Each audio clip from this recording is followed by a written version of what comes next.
Today I'm going to be showing you a step-by-step guide on how to paint Ork Skin to create defined muscles that stand out on the tabletop. This is part of a series we're doing on the channel to paint Commando Orks, including the camo pants, which I'll be doing a guide on next, so make sure you subscribe for that if you're interested. But the main struggle with Orks is how much time do you spend on each individual model, because usually if you're building an army you have 100 or so orcs to paint at once, and that can be very overwhelming. So I kind of tried to make this technique rather simple and easy to follow when just using a few paints to essentially make very impactful miniatures quickly. But the real question is, should I start an orc army? Should this be the beginning of a series where we paint lots of orc miniatures? I'll let you decide in the comment section. But for now, let's begin this first orc painting skin tutorial. Starting out though, we're going to give the miniature a zenithal base coat. To do this, it's really simple. Just spray paint the miniature using Chaos Black spray paint from Games Workshop. And once that dries, you're going to want to use Corax white spray, sprayed from directly above the miniature. This will create natural shadows on the miniature, so it's just like in real life. The sun comes from above and everything underneath is cast into shadow. This extreme exaggerated shadow effect helps us make the miniature look more realistic on the tabletop than just undercoating it in white all over. Now we've set up our base coat, we are ready to paint. For step 1, I'm using Castellan Green base paint from Games Workshop, along with a medium brush. Make sure you shake the paint well and then put it onto your wet palette. You're going to want to water down the paint slightly so it's a smooth consistency that we can apply to the miniature, which comes out somewhat translucent, kind of like this. This means the areas of light we created with our zenithal undercoat will make the green appear brighter than the darker areas on the underarms. You don't really need to be too neat at this stage, just undercoat the skin of the miniature in Castellan Green. I went over the mini with 2 thin coats to make Duncan proud. For step 2, we need to talk about skin. Orcs have red blood, and so just like humans, they have skin tone variation across their body.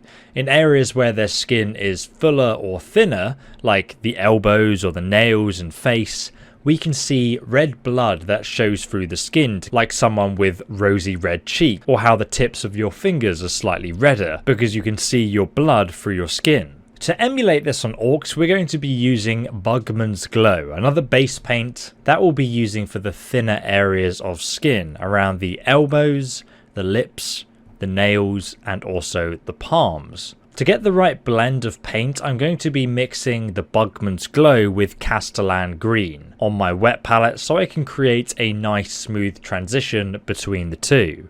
Now after the first 2 steps, this is what your orc is going to look like so far. But now for step 3, we must add highlights to the orc skin. I'm going to be using Warboss Green to do this. It's kind of like a slightly yellow-green colour, and I'm going to add it next to the Castellan Green on my wet palette so I can mix both together. This will obviously let me create a smooth transition by blending both of these paints partially. I can just carry on adding more Warboss Green to the mix until it gets lighter and lighter. Now we just need to go over all the raised areas of muscle on the orc skin, including the facial features as well, to start adding definition to the skin. Right now I'm using a mix of Castellan Green and Warboss Green and slowly adding more Warboss Green, but after I've done the first layer of paint, I'll then go over it again using only Warboss Green. By doing this, we're going to slowly build up a lighter and lighter highlight on the top half of the muscles to create further contrast. Essentially, the lighter we go in colour, the less of the muscle we're going to be painting over. And it's really important at this point that you have a thin coat of paint. You don't want it to be translucent, just thin down. And please don't be afraid to leave the underside of the arm in complete shadow, since that is what creates the contrast on the miniature.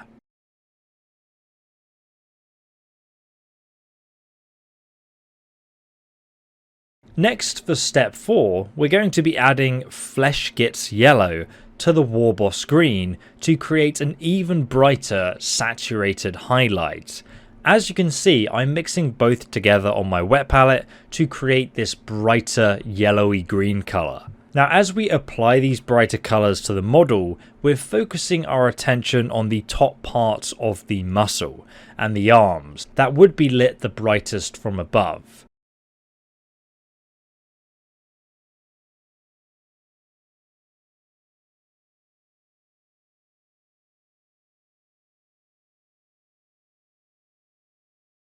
I'm also going to highlight the tops of the fingers and the facial features with this colour too.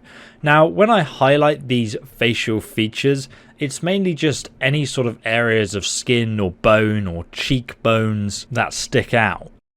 After we've done one pass over, we'll be adding even more Flesh Gitz Yellow into our Warboss Green mix to create a vivid yellowy green colour that I'm then going to apply to the topmost raised areas of the Ork skin. Now, this is very vibrant, so you really want to be quite sparing when you use this to really just draw attention to the top brightest features on the muscles and bones in the back here. I'm also going to be using it to define some of the chest muscles though, and of course the facial features, and also the knuckles. So if we take another look at the Ork skin, you can see this is looking very muscular and Hulk-like. But we need to create more colour contrast, since it's starting to look overly green now. So for step 5, I'm going to be using a mix of Rhinox Hide and Xeris Purple. We will mix this on our wet palette to create a dark brown purple colour, which will then carefully add to the shadowy recesses between the muscles and especially under the arms. This will do something rather magical. It's called colour magic. Essentially, the yellowy green is going to contrast with the purple, and that's going to really help each colour kind of enhance one another when they're next to each other. Especially since the purple is a cold colour and the yellow is a warm colour, it's going to create this amazing varied skin tone that really does look very natural, even though purple, green and yellow seems like a very strange combination of colours when you think about it. In application, it actually works very well. And if you look at some of the competitive competition painting models, like the orcs and the ogres and how these artists paint their flesh, you'll actually see there's a lot of different colours in the flesh tones. And that's what we're trying to replicate here on a very, very basic level.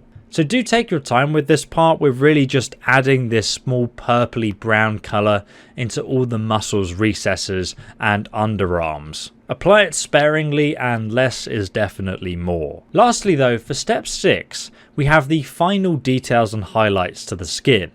So I'm going to be using Screaming Skull to pinpoint areas of extreme highlight, so the top of some kind of bony feature or muscle that I want in particular to stand out. You only really need to do a small dot on the edges or the peaks of the muscles, and in particular the veins, which I'm doing here. I'm also going to go back and mix some Screaming Skull with the Bugman's Glow. And then I'm going to go back over the elbows, lips and nails to create small little highlights of texture. Feel free to also add some reds here as well. Or keep it simple, it's up to you. Now for the Ork's teeth, I'm just using a base coat of Rhinox Hide, and then I'm mixing it with Screaming Skull to create highlights towards the top.